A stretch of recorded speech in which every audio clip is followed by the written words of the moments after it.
دیکھ نہیں پاتی ہے دنیا ہیرے جیسے آنسو۔ ہر انسان کو خوبصورت خواب سجائے رکھنے کا شوق رہتا ہے۔ مرد ہیں تو دنیا کی ہر کائنات حاصل کرنے کی خواہش رکھتے ہیں، اور عورت ہیں تو خدمت خلق کا جذبہ رکھتی ہیں۔ اپنے خاندان، بال بچے، شوہر اور پاس پڑوس میں اپنی محبت کے ذریعہ وہ ایک ایسا مقام بھی پا لیتی ہیں جہاں خوبصورت رشتوں کا انتخاب ہو ہی جاتا ہے۔ تمام رشتوں کا احترام کرتے ہوئے ایک ایسا رشتہ بھی مضبوط ہو جاتا ہے جسے شوہر اور بیوی کا پاک درجہ دیا گیا ہے۔ شریعت کے مطابق نکاح کا احترام کرنے کے ساتھ اپنی زندگی کو خوبصورت بنانے کی حتی الامکان کوشش بھی دل و جان سے کی جاتی ہے، اور اسی کوشش میں کامیابی کا وہ دن بھی آ ہی جاتا ہے جب ایک کنواری لڑکی کی ناک پر نت کا بوجھ ڈال دیا جاتا ہے، سونے چاندی کے زیورات کے ساتھ ساتھ پھولوں کے گہنوں سے بھی سنوار دیا جاتا ہے۔ خوبصورتی میں چار چاند لگ جاتا ہے جب دلہن کے سر پہ چاند تاروں کی گھونگھٹ اڑا دی جاتی ہے، پھولوں کی رانی، راجا کی رانی اور نہ جانے کیا کیا نام سے نواز دیا جاتا ہے، اور تمام رسم و رواج نبھانے کے بعد شادی کے حسین جوڑے میں دلہن کی وداعی ہو جاتی ہے۔ سسرال کے آنگن میں زندگی کی ایک نئی شروعات ہوتی ہے۔ خوشی اور غم کے راستے پر پھولوں کا بھی ایک نیا راستہ ڈھونڈنے میں کامیابی مل جاتی ہے، اور ایک خوشگوار ازدواجی زندگی میں دو دھڑکنوں کا ملن بھی ہو جاتا ہے۔ قدم قدم پر شوہر اور بیوی کا ایک دوسرے کی بیساکھی بن کر 7 جنم کا ساتھ نبھانا پڑتا ہے۔ دونوں مل کر اپنے آنگن میں ننھے ننھے پودے لگاتے ہیں، ننھی ننھی شاخوں پر خوشیوں کے پھول بھی کھلنے لگتے ہیں۔ اسی طرح زندگی سے ایک دنیا آباد ہو جاتی ہے۔ ویسے تو آدم علیہ السلام اور بی بی حوا سے ہی یہ دنیا آباد ہوئی ہے، اور اسی طرح ان دونوں کے نقش قدم پہ نسلیں بھی اس کام کو انجام دے رہے ہیں۔ تمام جہاں انسان کے پھلنے پھولنے کا ایک خوبصورت باغ ہے، اور اس گلشن میں جہاں کا باغبان صرف ایک رب العالمین ہے، جس کا شکر گزار ہے تمام انسان کہ میرا مالک پروردگار ہے۔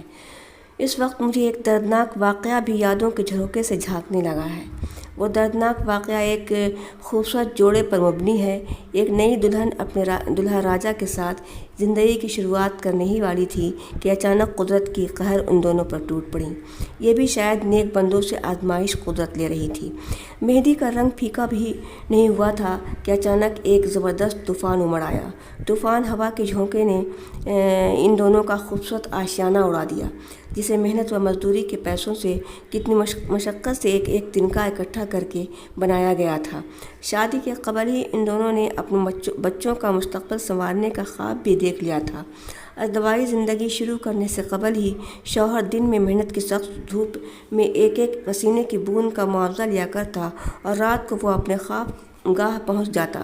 رشتے کی بنیاد تو ان دونوں کے والدین نے ہی ڈالی تھی۔ دونوں کے والدین گاؤں کے سیدھے سادے انسان تھے اور پڑھے لکھے نہیں تھے۔ دونوں کے والدین اپنے بیٹے اور بیٹی کی تعریفوں کا پل اس طرح بنایا کرتے۔ لڑکی کے والد نے لڑکے کے والد سے سوال کیا کہ آپ کا بیٹا کس پیشے سے تعلق رکھتا ہے؟ جواب میں لڑکے کے والد نے کہا، میرا بیٹا لاکھوں میں ایک ہے، پڑھ لکھ کر وہ سی اے ہے۔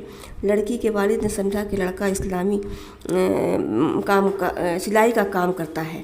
چارٹر اکاؤنٹنٹ کا مطلب وہ سمجھ نہیں پائے، اور انہوں نے خوش ہو کر بیٹی کی تعریف کرنے لگے۔ آپ کا بیٹا سلائی کا کام کرتا ہے تو میری بیٹی بھی سلائی پرائی کا کام جانے ہے۔ وہ دونوں پڑھے لکھے نہ ہو کر بھی اپنی اولاد کو تعلیم یافتہ بنایا۔ یہ تو قسمت کی بات تھی کہ دونوں کے والدین کے گزرنے کے بعد حالات بھی بدل گئے۔ دونوں نے بڑی مشکل سے اپنی نوکری سنبھال لی۔ دونوں ایک ہی کمپنی میں کام کرتے تھے۔ دونوں کے حالات اچھے آنے ہی والے تھے کہ قدرت نے ان دونوں سے سب کچھ چھین لیا۔ منگنی کی رسم بھی ان دونوں نے خوبصورت ڈھنگ سے ادا کی۔ ایک دوسرے کو انگوٹھی پہنا کر رشتے کو پکا کیا۔ لڑکی کے گھر میں رت جگہ بھی بنائی گئی۔ سہیلیاں ڈھولک کی تھاپ پر گیت گانے مہو تھیں۔ بھابھیاں اپنے دیور سے، بہنوئی اپنی سالیوں سے، سرہج اپنی نندوسی سے مذاقی مذاق میں ایک دوسرے سے مستی کر رہے تھے۔ دلہا دلہن کی جوڑی سلامت رہے۔ سبھی بزرگوں نے ان دونوں کو دعائیں سے نوازا، اور پھر دلہن کی رخصتی دلہے راجا کے ساتھ ہو گئی۔ دلہا دلہن نے زندگی کی نئی شروعات کے لیے اس گھر میں قدم رکھا تھا۔ طوفان آنے سے قبل ہی جنم کا ساتھ نبھانے کا وعدہ بھی کر لیا تھا۔ اچانک دونوں کے خواب کا شیش محل بکھر کر چکناچور ہو گیا۔ کسی طرح ان دونوں نے خود کو سنبھالا اور ایک دوسرے کی انگلی پکڑ کے روزی روٹی کی فکر میں لگ گئے۔ اور ایک دن اس طوفان سے بھی زبردست ایک نیا طوفان ان دونوں کی زندگی میں پھر سے آ گیا۔ خاندانی زمین کو کسی غنڈہ نے اپنی بندوقیں دکھا کر ان دونوں سے حاصل کر لی اور یہ دونوں کچھ نہ کر سکے۔ قسمت نے بھی ان دونوں کے ساتھ بے وفائی کی اور اسی کشمکش کے حالات سے گزرنے میں دل و دماغ سے معذور ہونے لگے۔ در کی ٹھوکریں کھانے اور دنیا کے خاک بٹورنے میں ان دونوں کی بہت جلد ضعیفی بھی آ گئی۔ نوکری چلی گئی تو ان دونوں کے ہاتھ سے جینے کی ساری امیدیں بھی نکل گئیں۔ 2 روٹی در کی ٹھوکریں کھانے کے بعد دن میں مل جاتی تو پیٹ کی آگ دونوں ساتھ بجھا لیتے اور رات کو تھک کر کھلا آسمان کے نیچے دونوں ساتھ میں اپنی زمین پر آرام کرتے۔ صبح آنکھ کھلتے ہی وہاں سے دور جا کر بیٹھ جاتے اور حسرت بھری نگاہ سے اپنی وراثت کی زمین کو تکا کرتے۔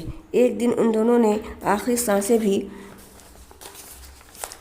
لی تو دونوں ایک دوسرے کی باہوں میں تھے اور آنکھیں اپنی زمین کی طرف دیکھنے میں کھلی تھیں۔ ان دونوں کی آباء و اجداد کی زمین تو اس گنڈے نے ان دونوں فرشتوں سے چھین لی تھی، لیکن مرنے کے بعد بھی ان دونوں کی روح جدا نہیں ہو پائی اور ان دونوں کو دفن بھی ایک ہی قبر میں ساتھ کرنا پڑا، چونکہ دونوں کا جسم قدرت نے بھی جوڑ رکھا تھا۔ غنڈوں نے زمین تو چھین لی لیکن اس زمین پر دفن ہونے سے روک نہیں سکا۔ ان دونوں کا مقبرہ اپنی وراثت کی زمین پر ہی تھا، جس پر محبت کے رنگ برنگ کے خوبصورت پھول بھی کھل چکے تھے۔ لوگ فطرت سے بغاوت پر کمر بستہ ہے، اپنی دھرتی ہے کہ قدرت سے وفا چاہتی ہے۔